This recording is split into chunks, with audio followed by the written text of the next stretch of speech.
Yes, Siesta Ocho. This is James Moore. Welcome to another City Business. We bring you after each City Council session. Joining us in the studio once again, Michael Halley, 4th Ward Councilperson, and also FMC's very own Jason Strong. Always good to start a strong weekend with I'll stop. A new beginning for a strong weekend. I'm working on some stuff. Michael Halley, good to see you. How you doing today? Good. Glad to be here. A little bit of a throat, huh? Yeah, something took up residence in my chest. You sound manly. I had it last week. Dang it. Some people said, why? Yeah, if I could stick this, make this permanent, then my radio voice will have improved. But I think by next time it'll be back to the regular. Well, there's a lot going around. Funny weather, cold, hot, and just I'm enjoying what we've got. But we have another session coming up. By the way, you can catch City Council, City Business here on KRUU at the following day, lunchtime, 12:30, Thursday following at dinner time, 6:30 p.m., and then the following Monday morning, breakfast time, as it were, at 6:30 a.m. But right now, let's catch up to snuff. I guess there's a lot to cover. Yeah, we had 3 meetings since last time I was here. We had a special City Council meeting on January 19th. It was a pretty light agenda, but basically we authorized the sale of Logan Apartments, and that is sold. So been talking about it for quite some time. Again, before the vote, Councilman John Revolinsky expressed one last time just to confirm that things will not change for the tenants, that they still can use their Section 8 housing credits and all. And yes, the city had just renewed that license, and it lasts for a good 20 years. I think it was done 2-3 years ago. So the building itself, despite the owner, or regardless of the owner, has that accreditation. So the people who use their government subsidies will continue to be able to do so. And now the city has, most of those funds are already allocated. Some will go into the general fund, as we talked about, just to have, and as per recommendations from Piper Jaffray, who's been working with the city on getting our bond rating upgraded.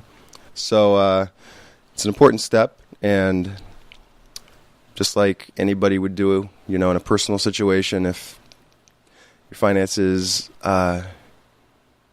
require maybe the sale of something, an asset that you have, maybe somebody has a vacation house and it's time to sell it, the things come up in a city like this where something that at some point was a source of revenue, not a lot, but maybe up to $50,000 a year.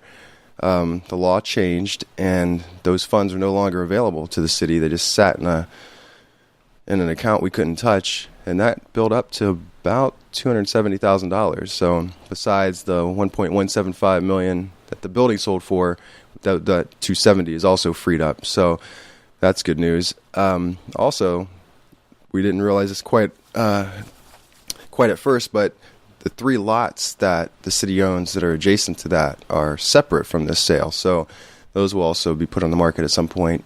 Not sure how quickly they'll sell, but it would be great to have more housing infill in that area. We're talking the corner of Madison and 4th Street. So Logan is sold. Probably won't hear much about Logan at this point anymore. It's been on the radar screen for a couple of years now, but now it's a done deal. And the other thing we did at the special meeting was authorizing the sale of bonds, and this was the $3 million that the voters approved for the pool and gym project, and the revenue source to repay those bonds will be property tax increase. And that was voted on 2 to 1 in favor, and then about $750,000. Make sure that's correct. $775,000 for projects that are mostly to do with the park and rec, or the pool and gym, such as sidewalk upgrades and such, and purchasing the land and putting in a parking lot, things like that. The revenue source for that repayment are TIF, the TIF district, so the increment of the property tax. We've got a couple TIFs, but the one that is involved with the pool and gym, we call that the West Burlington TIF. I'm not sure if that's the official name, but it'll capture that new bank that's going in and the old parking lot, Walmart. Of the old Walmart. Yeah, it'll capture that. So I'm not going to jump ahead, though I could, to what we did last night, which was actually authorizing the sale of those. But it's step by step. You see how we had to authorize that we were going to put them out for sale, and then We actually authorized selling them last night. But in between that, let's see if I can get this here. In between those times, we had a work session. Now, this is something the council does every January. That's right, an annual look at things, right? Yeah. It's basically preparing for the year, planning for the year. And we had heard from the mayor first, some of his goals and stuff that the council has been interested in as well. New comprehensive plan is needed. The last one expires this year. How long is the plan for? Usually about 20 years. Oh, 20 years, okay. Yeah. So comprehensive plan is kind of like, where are we going to expand any possible annexations, which we don't have on the radar screen now. And then along with that would be to actually look at this 2-mile extraterritorial jurisdiction that was talked about. A big deal with the Heartland Grain. Yep. Mm-hmm. So when Heartland came, for example, we'll just use that as an example. It's within that 2-mile radius of the city's property line, but we had no jurisdiction whatsoever in what happened there. So if you're going to plan for your city, it is helpful if you're not just planning for within the city limits, but right outside of them as well. It would be advantageous for planning purposes to have some jurisdiction in that area. We have very minimal currently. I think it's if a subdivision wants to split lots, then we have a say in that. And so, that's not much of a say. So this would be something we'd have to work with the county supervisors on. And it's I won't say it's however you want to say it, if not controversial, a subject of much interest in the past, because with every law or purview or limit or you put down, it opens up things that need to be thought through what it means, right? That because it may open this door, may close that door. Yeah. And it was, because before it was wasn't it quite an issue? Zoning was a big issue. Yeah, and this is different than that. You're talking just about the... Yeah, this I don't think would include the Z word in this actual... So explain the difference. I guess that's what All right. So zoning is that a piece of land can be used for only certain purposes. So within the city, say a property on a piece of land, if it's zoned residential, then that means that it can have, there are 3 types of residential, maybe 4. It can have any number of single family, duplex, or multi, but it has to be zoned for that use. Now let's say somebody has a residence like the bed and breakfast across from the convention center that wanted to be used as a bed and breakfast, and then at some point... Former bed and breakfast. Yeah, exactly. Former bed and breakfast, yes. That one's been rezoned several times. So it was a resident, so R, zoning, and then they came to the council and requested to make it B1, business, which means they can still live there, but then they can also operate it as a business. And then at some point wanted to change it again so that it could be sold as a residence. And so council really has no problem with things like that, where it's changing use that makes sense. Now, remember the situation. And I just want to point out, it's not like, you changed once, you can't go back. I mean, if your need changes, if you have a different perspective, that's great flexibility. And that one, more than any property since I've been on the council in 5 years, has switched the most. Well, it's kind of in a zone where... Yeah. And another example is actually that old Nelson nursing home that some developers were looking to turn into housing. They ended up selling it to a local gentleman who's now wants to turn it into storage. And the neighbors are much more pleased with that, the prospects of a storage unit. And, it's not as disruptive to the neighborhood per se. But he had to go to the zoning board. There's a board of volunteer members of the community who oversee this. Their jurisdiction is limited to recommendations to council, but I'd say 99% of the time the council will follow the recommendations because they've thought it through and been able to hash it out in what is kind of like a committee meeting. It's separate from the council. They get to delve into it.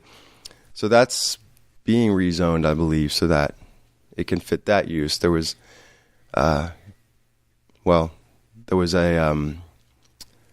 of an expiration of the rezoning for the use of the housing if the housing didn't happen. That was how the council did it. We'll rezone this if you do the project you described to us, but you can't sell it to someone else and they could do something different. So that managed, and I think that it's getting zoned properly for that use.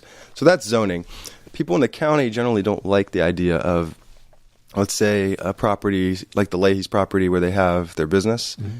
They keep llamas. They have a farm. I believe some family live there. Mm-hmm. So it's multiple use. It's business. It's farming. It's ag. It's residence. Now, in some cases, the zoning would come in and dictate that it's one or the other and can't be so much mixed use. And I think that's, from my understanding, what's been the big pushback for people who don't want zoning, specifically in the county.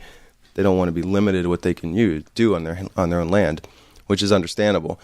So instead of, the council isn't looking at zoning that extra territorial district, it's basically just having some, like I keep saying, jurisdiction, having some say, some seat at the table if somebody like a Heartland project wanted to come in, and then the city could have something to say and say, that's not within, let's just say it was something really nasty like an incinerator. This doesn't fit within the values of our community, and it's not going to help. It's not going to be good for our community. We'd rather you not, something like that. I gotcha. So it's not zoning would be like a major sort of what's it going to be for who and all that. This is a little bit gentler. Yep. And how is that? What's the vehicle for that? Well, the city attorney, John Morrissey, explained to the council when we were reviewing, when we had a lot of concerned citizens in the council chambers, specifically asking us to stop the Heartland project.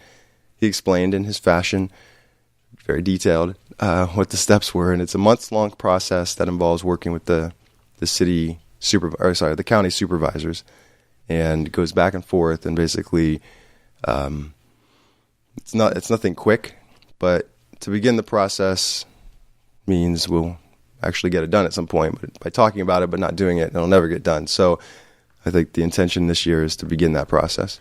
Well, thanks for explaining that. By the way, that's Michael Halley, 4th Ward City Council person. I'm James Moore. This is Solar-Powered KRUU-FM, and you are in city business. We're catching up on the latest happen at City Council, and we also welcome FMC to the house here. And you can catch this broadcast, obviously live now, archived also at FMC. So, Michael, what else you got? All right. Also at the work session, some of the committee chair people reported their goals for the year. Ways and Means has some goals, as always, trying to stretch the dollar.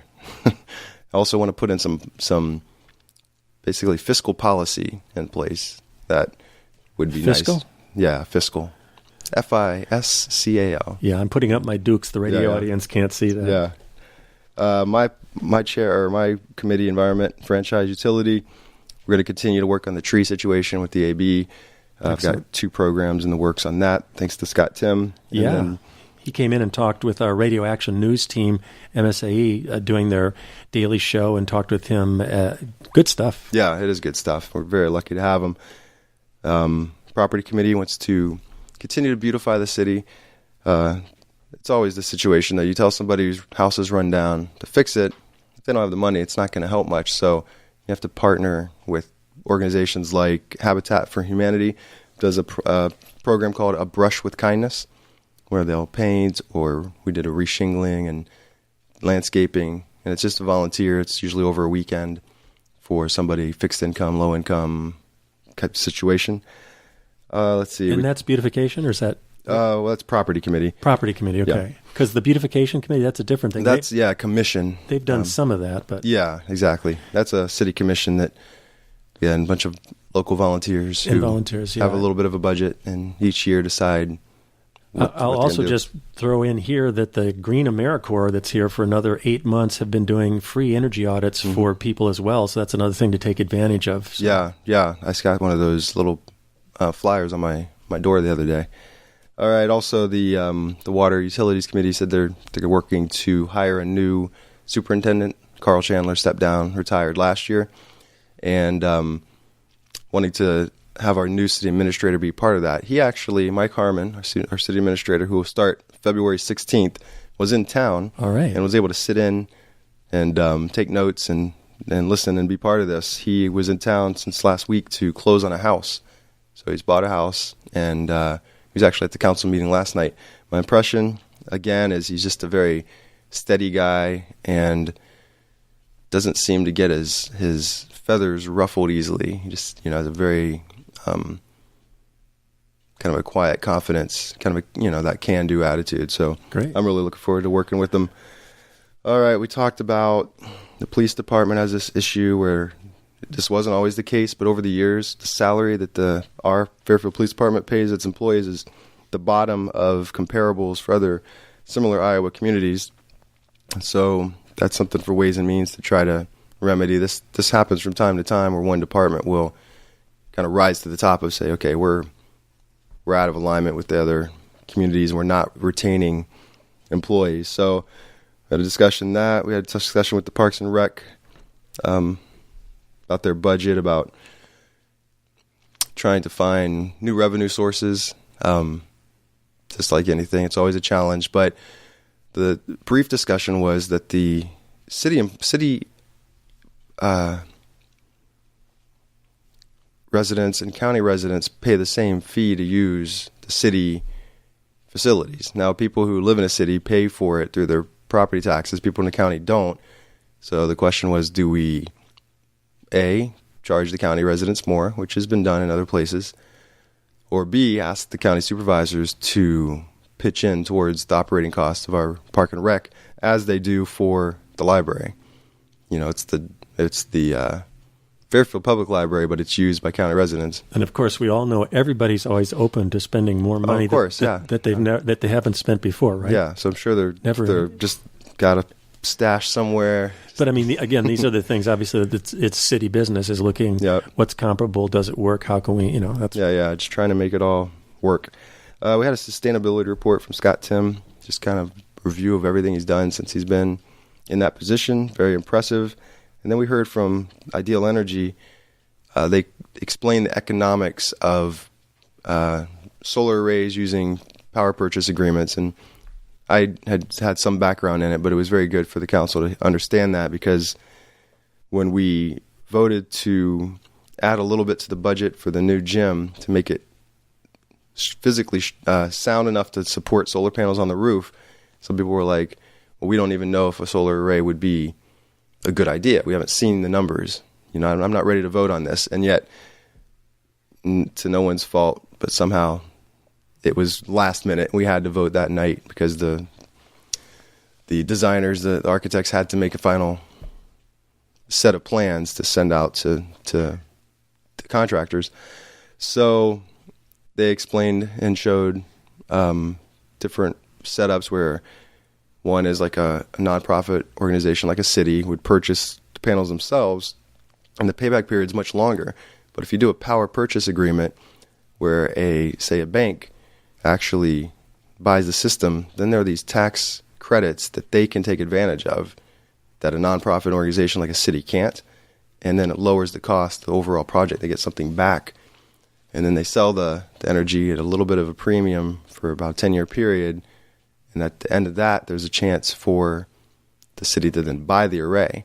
So it was really explaining it nicely. And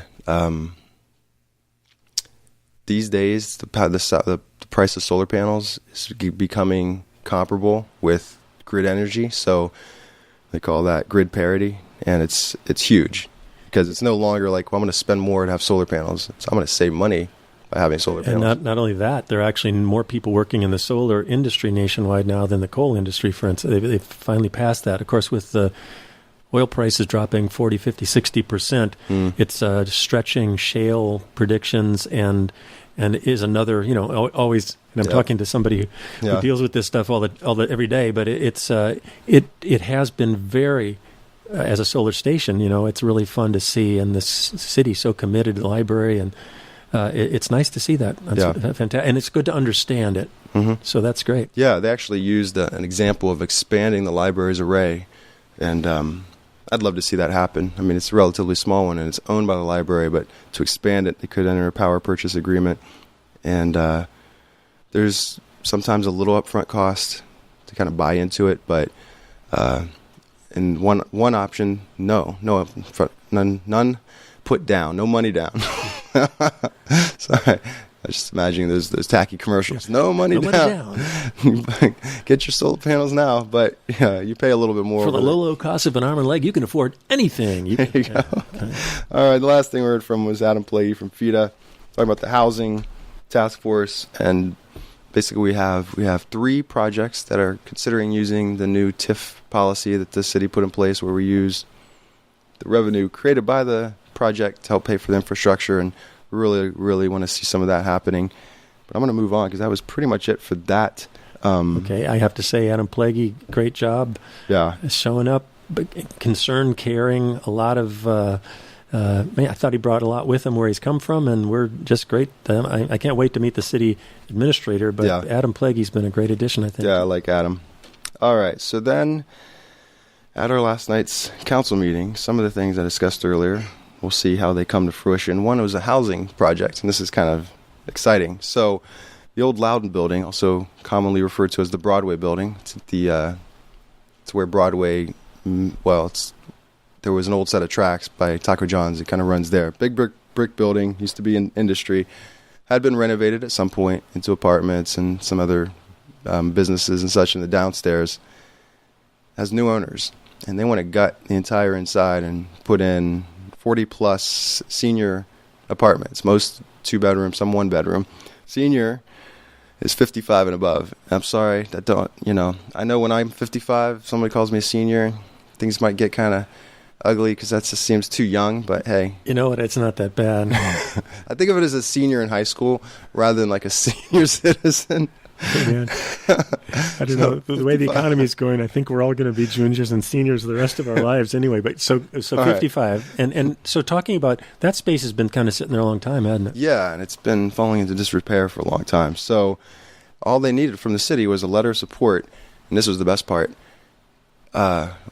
They just need us to verify that they'll get a tax abatement as they would anyway, because that's our policy is So they want in writing what your policy is in writing. Yep, and that helps them because there are grants and such available for these, specifically the senior housing projects.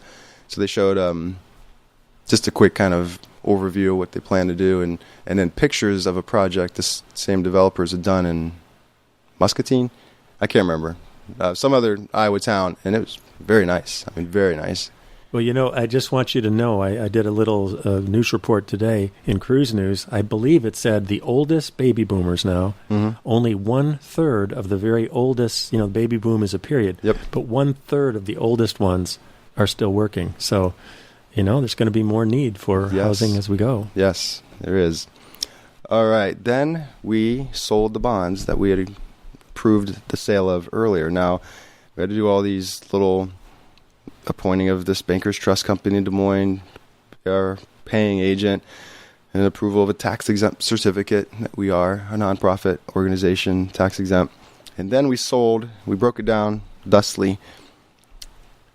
Cedar Rapids. Sounds so biblical. Did you like that? We broke it down thusly. Thus spake Michael. Sorry. Cedar Rapids Bank and Trust bought $1.275 million of our bonds. Midwest One Bank bought $1 million. Pilot Grove Savings bought $1 million, and Iowa State Bank of Fairfield bought $500,000. So that's cool. That of the 4 banks, 3 are local. Basically, bonds are low risk investment for financial institutions. Well, I thought you meant James Bond movies. They are very low risk. No, I don't know. Sorry, I'm so sorry. It's all right. I know. I'm just getting. See, you're at a different stage. I'm just getting well, so now everything is like new to me. Oh, again. I can't wait for that. All righty. What do we do? Oh, we set a public hearing for the Recreation Center. That's February 9th, and that we're getting ready to what they call let the bids. We let them out. We put out the specs, and then that gives all the contractors interested in doing the work a chance to look them over, price out what they would charge to do the work, and then when we get them back, we'll get them back. Actually, the bids have been let. This is actually getting ready to receive them. We'll receive them in February, and everyone's got their fingers crossed because, as with any competitive bidding process, you hope that there's somebody out there who really wants it and is willing to bid less than the competitors. And we had that with the pool. And because it came in so low, we put in all these wants that weren't needs, put them in there. Like, give us that tall diving board and all those cool special things. So there are some windows that the task force and others really want to be included in this gym. Like I keep saying, a windowless box would be not quite exactly what everyone had in mind. And so I think what will happen is if the bids don't come in to include them, the task force will just keep fundraising to get them, because it's just, really feel strongly about including these windows. Well, personally, I think it's easier sometimes to get the frosting on the cake once you've got the cake, but know. But these would be built in. I see you have to start first. Yeah, the solar array would be kind of frosting-like. So, and then we had some appointments to city boards that the mayor brought to council. Really, he has the jurisdiction. He has the executive power to make these himself, but he's such a generous guy. He brings it to council for, I call it ratification, for lack of a better term. It's like a community power ranger. Exactly. So I'm so sorry. So it was all these reappointments, and I think the reappointments show, this is a good thing, that these people who serve on these boards and commissions, if they want to be reappointed, that's pretty good. It means they're enjoying the work they do, and can't beat that with a stick, is what I want to say. Sorry, now my fever's starting. Well, we're almost out of time here. I was going to say, we when it comes to that, no one should be allowed to do what they like, because what would that lead to? Exactly. But on that note, speaking of which, speaking freely coming up in just a minute, what else? We got just a minute here to wrap. Yeah, the last thing was a Public Safety Transportation Committee meeting, and I'm trying to think of anything really fascinating that came out of that, but really wasn't much, except for I just want the people to know, we are very much trying to smooth over the crossing at 4th Street, the railroad crossing. It's just that the price that the railroad company has sent us is rather high, and I think we might need to go back and negotiate and say, okay, first they wanted us to do this complete reconstruction at $200-something thousand. That's not going to happen. Now it's closer to 80. I think we're going to have to keep coming down and saying, okay, can we just get this part of it done, and how much would that cost? So people have been complaining to me a lot about that crossing, and I just want people to know we are working on it. It's a bit raggedy. It is very raggedy. But I have to say, that, I don't know, something about this little town keeps, there's some good life, different places. Although I tell you what, with the Orpheum Theater, either closing or not, depending on who you're talking to, it seems kind of closed right now. But, and Walker's and then Red Rock, and getting kind of be a little bit quiet along that. Yeah, but then you got you got the cider house. That's right. The bun house. That's right. You never know what's the next house that'll come along, or just the next business. I tell you what, we're out of the house right now, and thank you so much for tuning in. Thanks, Michael, for dropping by. By the way, Michael and Matt Molyneux, you can catch Fridays at 8 p.m. for a very, very reasonable alternative. Yep. And their weekly show, music program, often with kids and whatnot. So we appreciate that very much here at KRUU. This is James Moore. You've been listening to City Business, and we'll be back in just a moment right here on solar-powered KRUU-FM.